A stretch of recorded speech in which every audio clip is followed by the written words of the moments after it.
Hello मित्रों, कैसे हैं आप। मैं वेद प्रकाश भारतीय आप सबों का हार्दिक अभिनंदन करता हूं।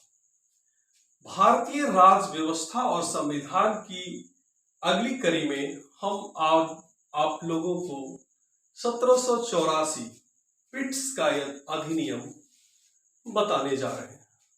एक्चुअली है क्या कि पिट्स का अधिनियम, इसको हमने दो खंडों में बांट करके रखा है।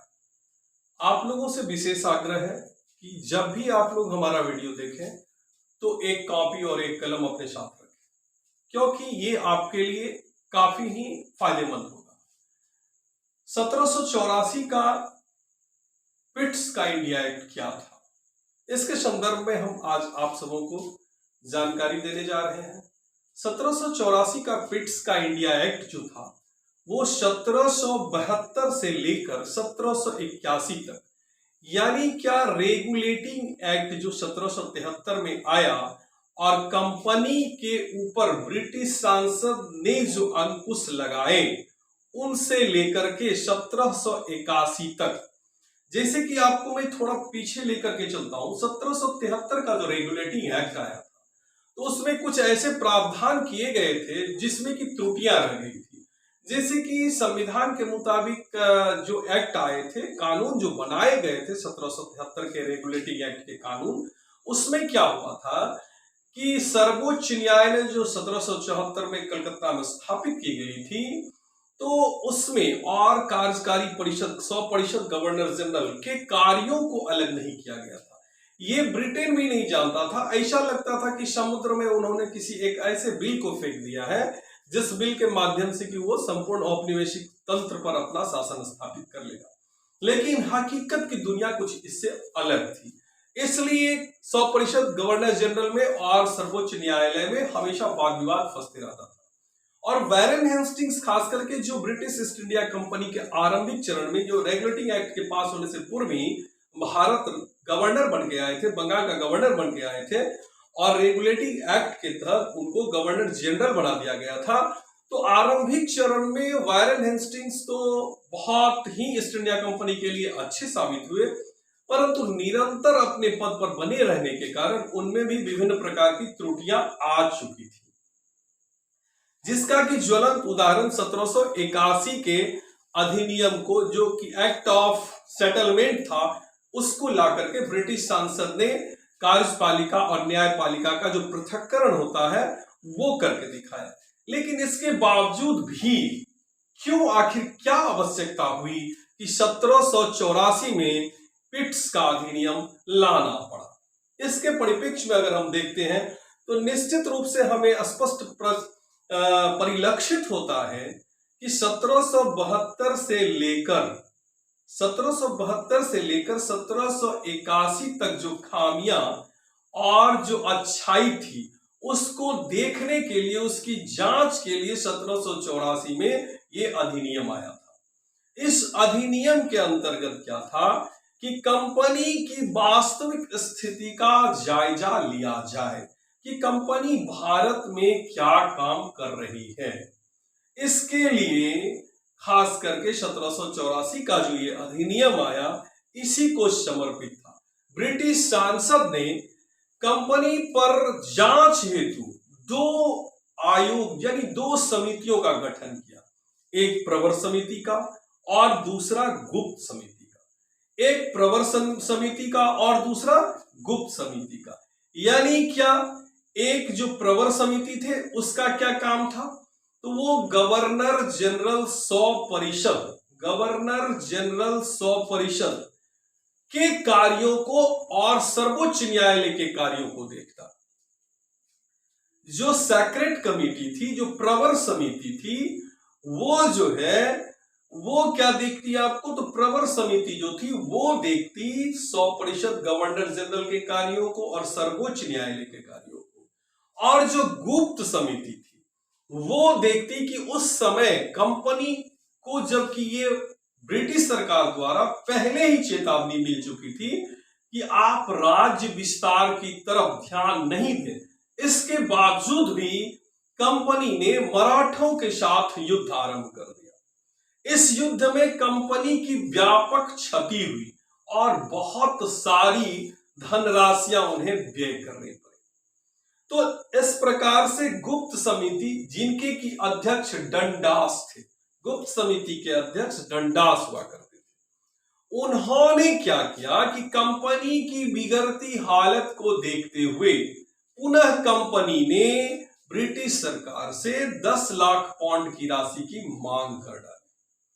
ये तो एक तरह से कंपनी के बिगड़ती हालात को, कंपनी के बिगड़ती व्यवस्था को सुधारने हेतु ही प्रवर समिति और गुप्त समितियां बनाई गई थी, और ऊपर से कंपनी ने अपने आप को भारत में और उलझा करके 10 लाख पाउंड की राशि ब्रिटिश गवर्नमेंट से मांग कर डाली।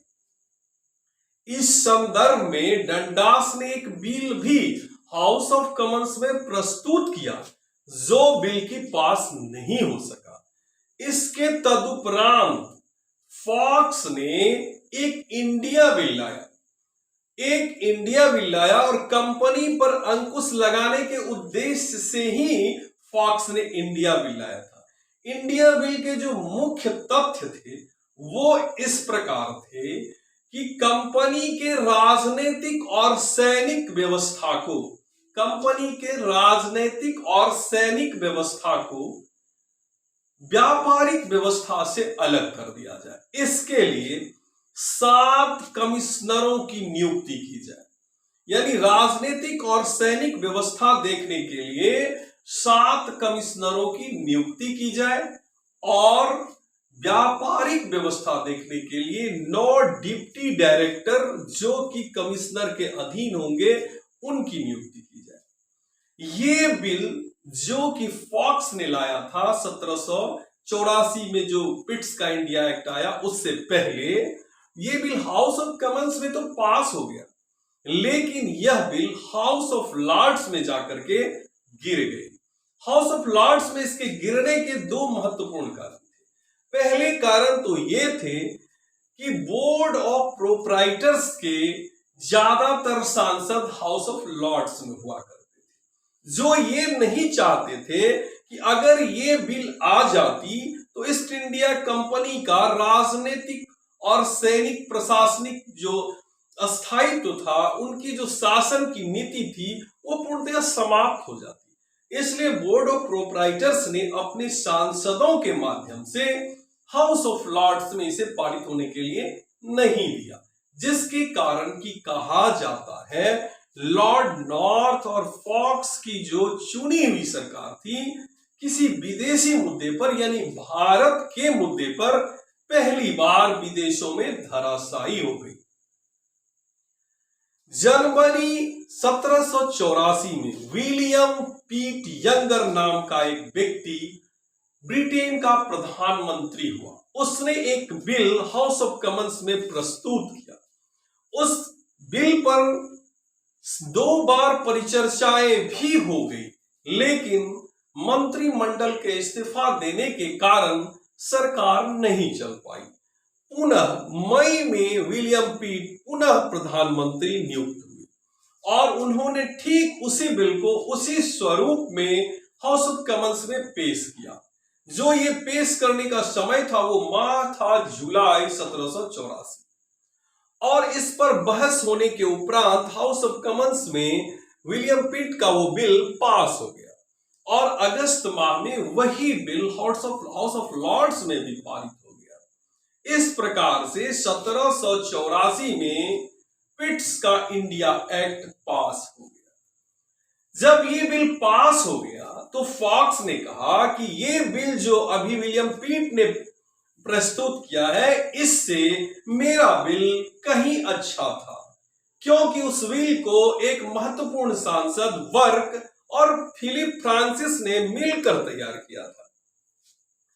फिलिप फ्रांसिस और बर्क का भी यही कहना था कि ये बिल जो अभी आया है इसमें कोई नई बातें नहीं है। लगभग ये बिल और हम लोगों का जो फॉक्स के द्वारा लाई गई थी बिल, वो लगभग एक समान ही थी। फिर भी फॉक्स की चुनी हुई सरकार गिर गई और विलियम पीट की सरकार ने उस बिल को पास कर दिया।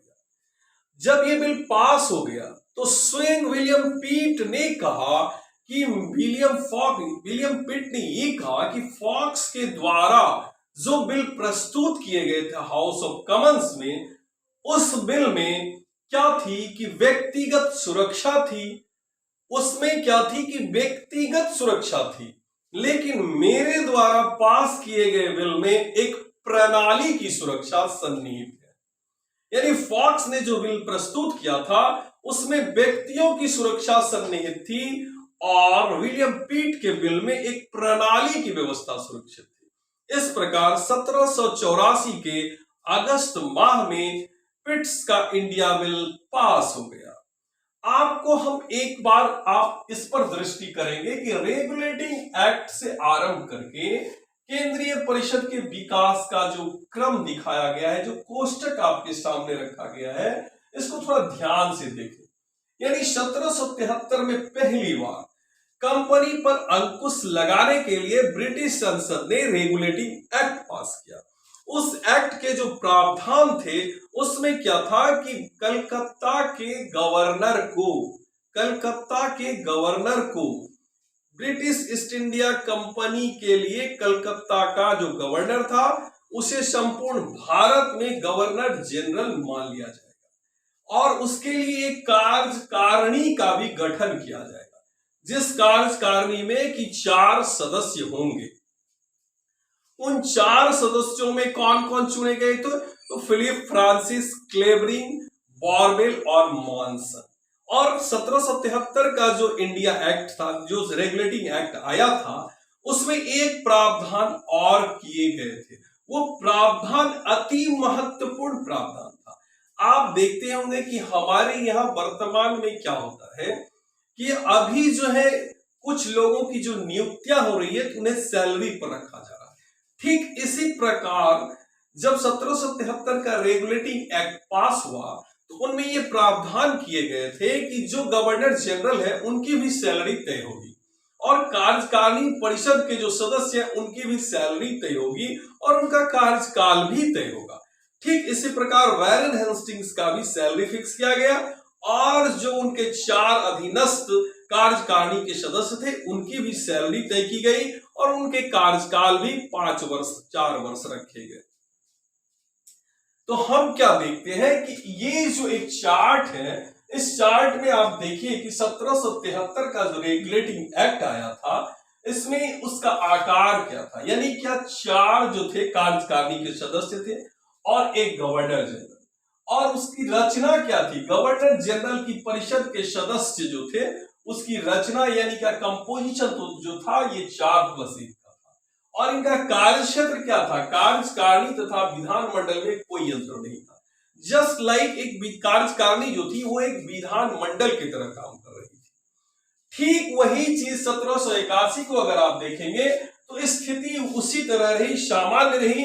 सिर्फ हुआ क्या कि कार्यपालिका से न्यायपालिका का पृथक्करण कर दिया गया, क्योंकि आरंभिक चरण में जो कानून बनाए गए थे उनमें इस बात के ऊपर कभी ध्यान ही नहीं दिया गया कि ये कानून जो बनाए जा रहे हैं सुप्रीम कोर्ट के लिए, ये किसी औपनिवेशिक राष्ट्र के लिए बनाए जा रहे हैं, ना कि इंग्लैंड के लिए बनाए जा रहे हैं। ये बहुत प्रकार की भ्रांतियां और बहुत सारी बातें ऐसी थी जिसको लेकर कि 1784 का विधेयक जो आया, इंडिया बिल पिट्स का जो इंडिया एक्ट आया, वो भी इस पर काफी ध्यान दिया और सारी गलतियों को ढूंढने का प्रयास भी किया।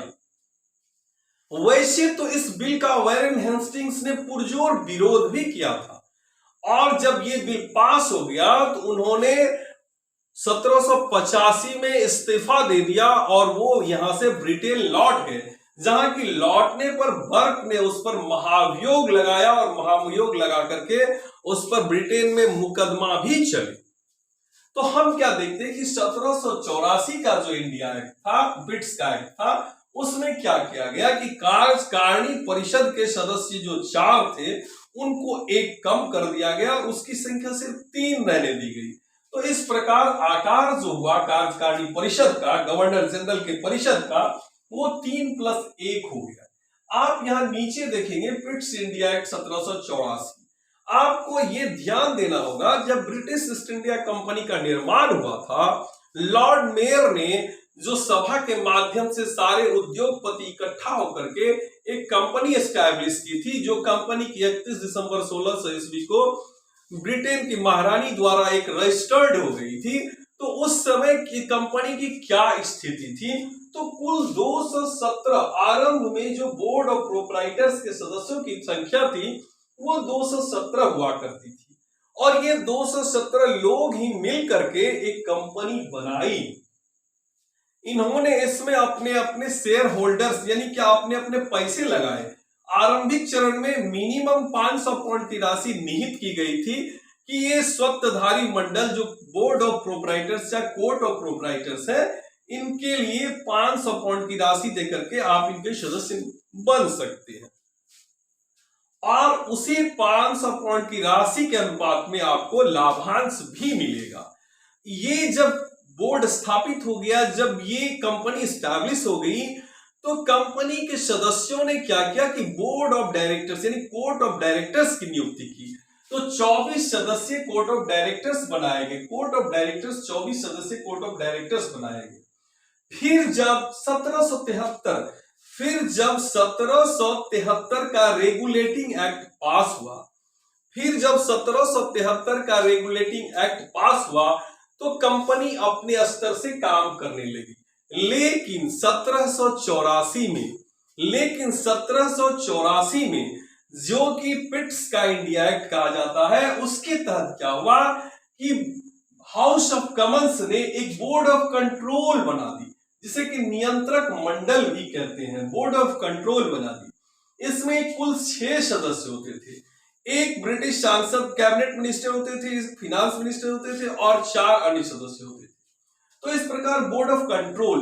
तो अगर आप इस ग्राफिक्स को देखिएगा तो आपको ये पता चलेगा कि ये ब्रिटेन में रहने वाली जो संस्था थी, जो ब्रिटेन से भारत पर शासन करती थी, वो सबसे पहले क्या था कि स्वत्वधारी मंडल या कोर्ट ऑफ प्रोप्राइटर्स, और ये इसका अधिकार किस पर था?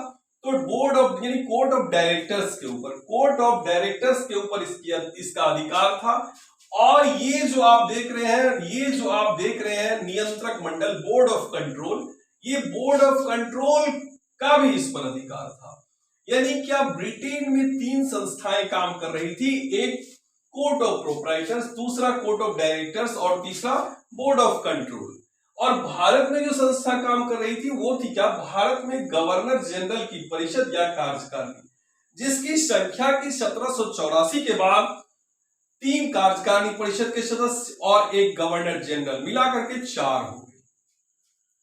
तो भारत ये क्या है कि भारत में कंपनी को गवर्न करने के लिए गवर्नर जनरल की परिषद बनाई गई थी, और ये इसका जो है डिक्टेशन कहां से होता था? तो ब्रिटेन में बैठी इन तीनों, ये जो कोर्ट ऑफ प्रोप्राइटर्स है, कोर्ट ऑफ डायरेक्टर्स है और बोर्ड ऑफ कंट्रोल है, इनके माध्यम से भारत में गवर्नर जनरल काम करते थे। और जो भी सूचनाएं होती थी, जिस प्रकार की किसी भी कोई बात होती थी, तो इसकी सूचना तत्क्षण ये गवर्नर जनरल की परिषद जो थी, ये कोर्ट ऑफ डायरेक्टर्स को देती थी, और कोर्ट ऑफ डायरेक्टर्स इसकी सूचना बोर्ड ऑफ कंट्रोल को देती थी, और कोर्ट ऑफ प्रोप्राइटर्स को देती थी। तो इस प्रकार अगर आप देखते हैं, इस ग्राफिक्स को देखते हैं, तो आपको एक चीज निसंदेह पता चलेगा कि निदेशक मंडल जो थे, जिसे कि कोर्ट ऑफ डायरेक्टर्स कहा जाता है, यानी बोर्ड ऑफ कंट्रोल का भी इस पर नियंत्रण है, कोर्ट ऑफ प्रोप्राइटर्स का भी इस पर नियंत्रण है, और इस पर यानी क्या जो भारत में गवर्नर जनरल 100 परिषद थी, इस पर इन तीनों का नियंत्रण है। इस पर सिर्फ 2 का नियंत्रण है और इस पर तीनों का नियंत्रण है। इस ग्राफिक्स के माध्यम से अगर आप लोग ठीक से अध्ययन करते हैं तो मैं 100% कह सकता हूं कि आपसे परीक्षा में आने वाला कोई भी प्रश्न नहीं छूटेगा। प्रिय छात्रों, आप मेरे इस चैनल को निश्चित रूप से सब्सक्राइब करेंगे, बेल बटन अवश्य दबाएंगे और अपने मित्रों के बीच शेयर अवश्य करेंगे। ये 1784 का पिट्स का इंडिया एक्ट भाग 1 है, और फिर इसकी भाग 2 जो हम देंगे, उसमें क्या क्या अधिनियम पारित हुए, कौन कौन सी बातें उसमें रखी गई, इस पर जिक्र करेंगे। लेकिन आप लोग सब्सक्राइब करना ना भूलें, शेयर करना ना भूलें, बेल बटन दबाना ना भूलें, लाइक करना ना भूलें। धन्यवाद।